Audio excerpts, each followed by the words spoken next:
Hello friends, M trick YouTube channel में आपका स्वागत है। मैं इनके गुप्ता।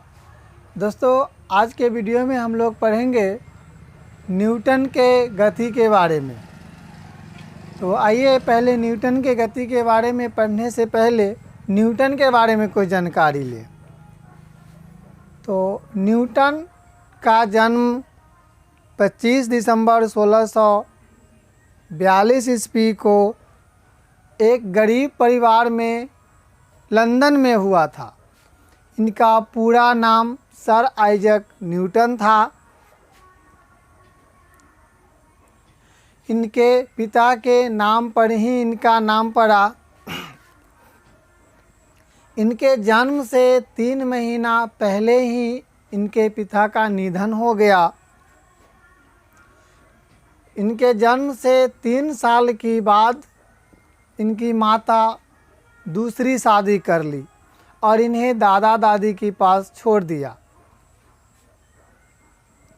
फिर इनका सौतेले पिता से इन्हें उतना नहीं बनता था और न्यूटन बचपन से मंदबुद्धि थे।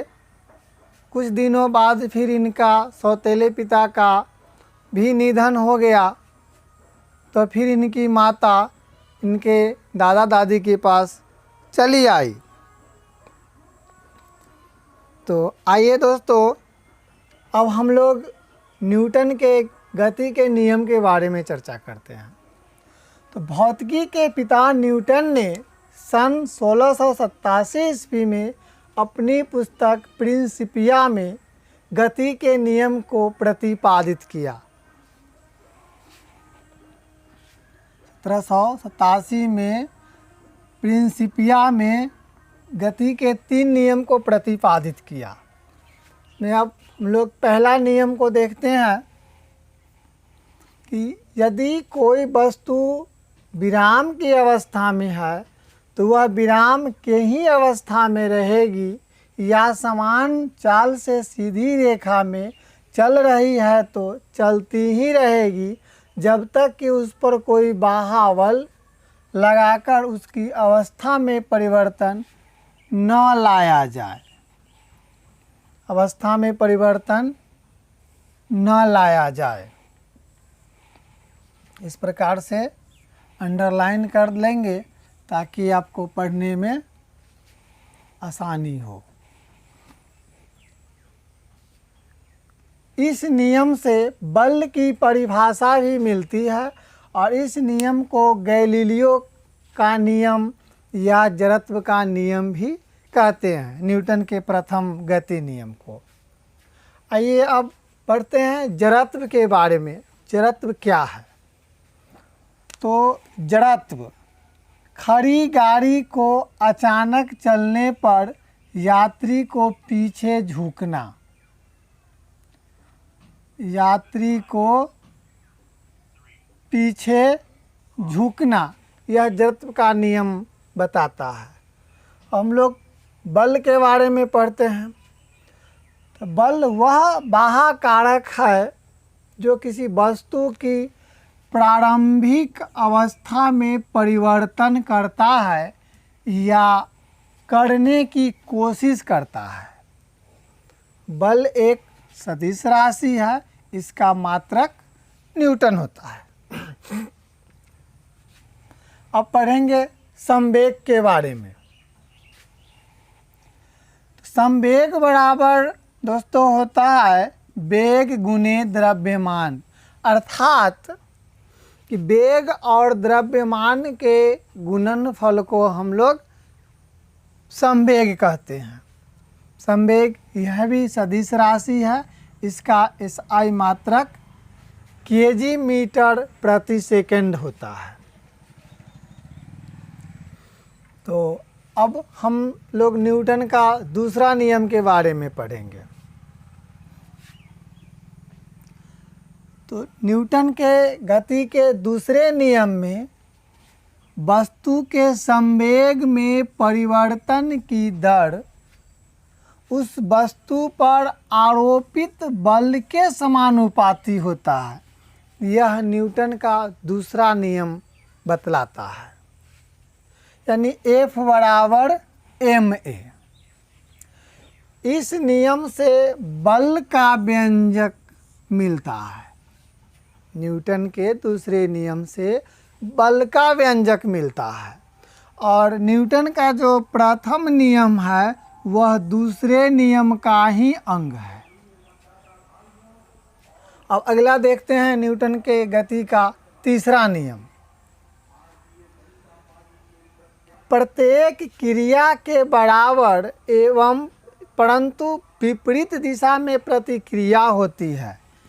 क्रिया के बराबर परंतु विपरीत दिशा में प्रतिक्रिया होती है। यह न्यूटन का तीसरा गति नियम बतलाता है। एग्जाम्पल के तौर पर ले लेते हैं कि बंदूक से गोली चलाने पर चलाने वालों को पीछे की ओर धक्का लगता है। यह न्यूटन की गति का तीसरा नियम बताता है। अब हम संवेग संरक्षण के सिद्धांत के बारे में पढ़ते हैं कि टक्कर के पहले और बाद का संवेग बराबर होता है। बाद का संवेग बराबर होता है। अब आवेग देखते हैं। जब कोई बड़ा बल थोड़े समय के लिए कार्य करता है तो हम उसे आवेग कहेंगे। बड़ा बल थोड़े समय के लिए कार्य करता है। और आवेग सदिश राशि है। इसका एसआई मात्रक न्यूटन सेकेंड होता है। आवेग बराबर बल गुने समय अंतराल बराबर संवेग परिवर्तन होता है। अगला पॉइंट देखते हैं, अभिकेंद्रीय बल। जब कोई वस्तु वृत्ताकार मार्ग पर चलती है, जब कोई वस्तु इस प्रकार जब वृत्ताकार मार्ग पर चलती है तब वृत्त के केंद्र पर एक बल कार्य करता है। क्या है? वृत्त के इस केंद्र पर एक बल कार्य करता है। यह जो है हमें अभिकेंद्रीय बल बतलाता है। अगला पॉइंट देखते हैं, अपकेंद्रीय बल। कि केंद्र पर एक बल कार्य करता है। अब अपकेंद्रीय बल के बारे में पढ़ेंगे। अपकेंद्रीय बल की विपरीत दिशा में होती है। अपकेंद्रीय बल बल की इस प्रकार लिख लीजिएगा, अपकेंद्रीय बल की विपरीत दिशा में कार्य करती है। बल की विपरीत दिशा में कार्य करती है। जैसे कपड़ा सुखाने की मशीन, दूध से मक्खन निकालने की मशीन, यह जो है अपकेंद्रीय बल को दर्शाता है। तो अब दोस्तों यही आपका न्यूटन के गति का नियम बतलाता है।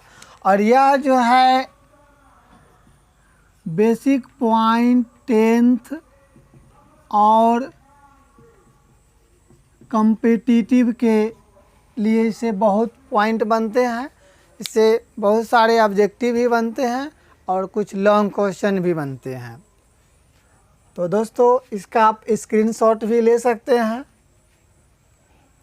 और ये सब पॉइंट जो है दोस्तों सब प्रथम नियम में इतने पॉइंट, दूसरे नियम में और तीसरे नियम में इतने पॉइंट जो है न्यूटन्स का है। दोस्तों अच्छा लगे तो लाइक, सब्सक्राइब एंड शेयर करना ना भूलें। फिर अगले वीडियो में हम मिलते हैं। धन्यवाद।